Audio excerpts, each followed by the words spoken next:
Kewarganegaraan Republik Indonesia. Kewarganegaraan Republik Indonesia. Selanjutnya mohon untuk diterima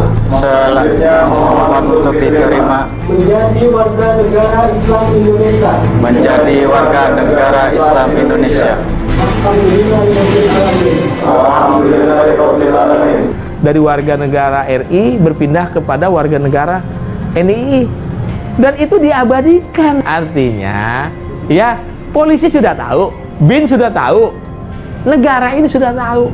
Artinya kalau sudah tahu kemudian dibiarkan, ini artinya pembiaran.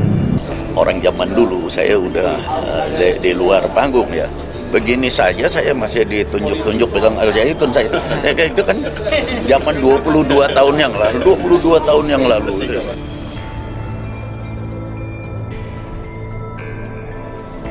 Ex-Kepala BIN Hendro Priyono buka suara usai namanya diseret di kasus Al-Zaitun.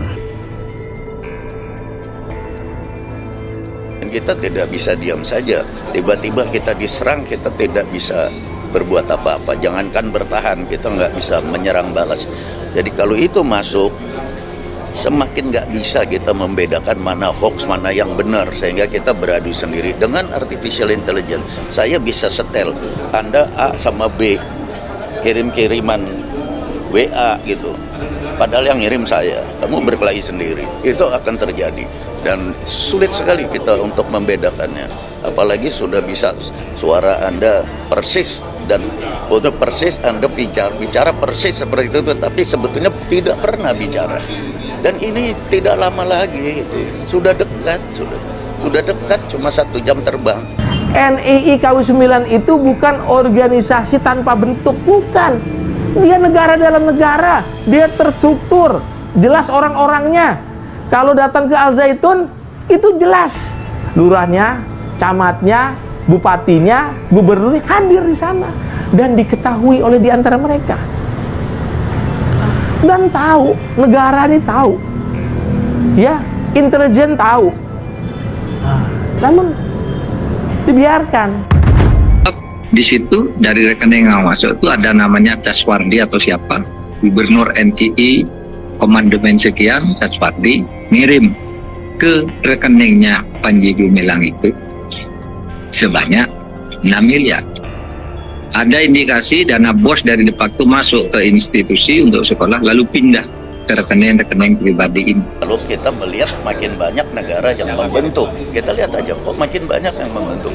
Gitu loh. Saya pikir ini mungkin belum jadi pemikiran dari para penguasa yang terkait, tetapi masyarakat, kalau masyarakat sadar, tentu masyarakat ini akan membawa pemikiran ini supaya menggugah saudara-saudara di DPR untuk bicara soal ini, dan juga kepada eksekutif. Kalau saya kan udah orang zaman dulu, saya udah di luar panggung ya. Begini saja saya masih ditunjuk-tunjuk bilang Al-Zaitun saya. Itu kan zaman 22 tahun yang lalu, 22 tahun yang lalu. Ini terbukti. Kenapa? Karena kami di tahun 2007-2008 ya, bersama dengan Intelkam Polri itu melakukan penyusupan, mulai dari masyarakat, ada teman-teman mahasiswa, relawan-relawan yang siap untuk siap dibaiat lah gitu. Paling tidak kita punya ada hampir 10 orang. Nah, 2-3 orangnya anggota polisi.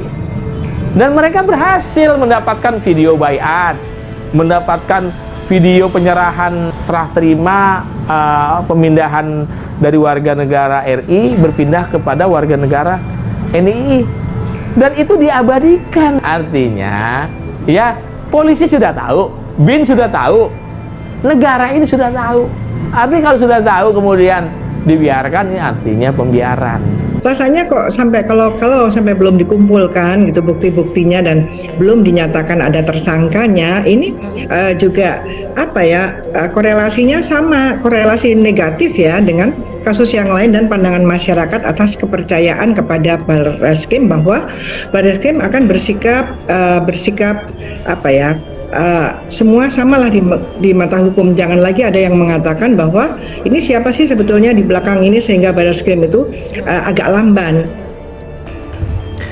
Mantan Kepala BIN AM Hendro Priyono buka suara usai namanya kerap disebut sebagai backingan Ponpes Al Zaitun. Hendro Priyono mengaku namanya masih kerap ditunjuk-tunjuk dalam polemik Al Zaitun meski kini ia sudah di luar pemerintahan. Saya kan orang zaman dulu, saya sudah di luar panggung, begini saja saya masih ditunjuk-tunjuk, bilang Al Zaitun, ucap Hendro Priyono Selasa 25 Juli. Itu video pidato Hendro Priyono kan zaman 22 tahun yang lalu, ini kan namanya perang psikologis, ini sudah putar-putar, ucapnya. Pondok pesantren Al Zaitun yang berlokasi di Indramayu tengah menjadi sorotan karena sang pemimpin Panji Gumilang. Panji kini terjerat kasus hukum usai dilaporkan atas dugaan penistaan agama. Kasus meluas ke sejumlah hal termasuk rekening janggal Panji Gumilang hingga aset Al Zaitun. Karena itu Panji Gumilang tampil ke muka untuk menyambut serangan tersebut. Sebagaimana mereka mengumpamakan Rasulullah SAW dan para sahabat yang menyambut musuh saat perang Uhud di luar kota Madinah. Hal inilah yang ditunggu-tunggu jamaah NII KW 9, perang terbuka untuk menyongsong kemenangan yang telah lama mereka tunggu dan mempertontonkan kekuatan mereka. Segala kontroversi Panji Gumilang hari ini hingga proses hukum ditegakkan atasnya. Jamaah NII KW 9 menganggapnya sebagaimana tidak berimannya orang-orang kafir Makkah dengan pengutusan Muhammad bin Abdullah sebagai Rasul dari kalangan Quraisy. Dengan kata lain, hari ini mereka menganggap pemerintah dan rakyat Indonesia tidak beriman dan mendustakan kerasulan Panji Gumilang yang merupakan putra yang terlahir dari bangsa Indonesia sendiri. Segala yang dikatakan Panji Gumilang mereka viralkan karena menganggapnya sebagai sabda-sabda untuk menyanyikan rakyat Indonesia dari kejahilian.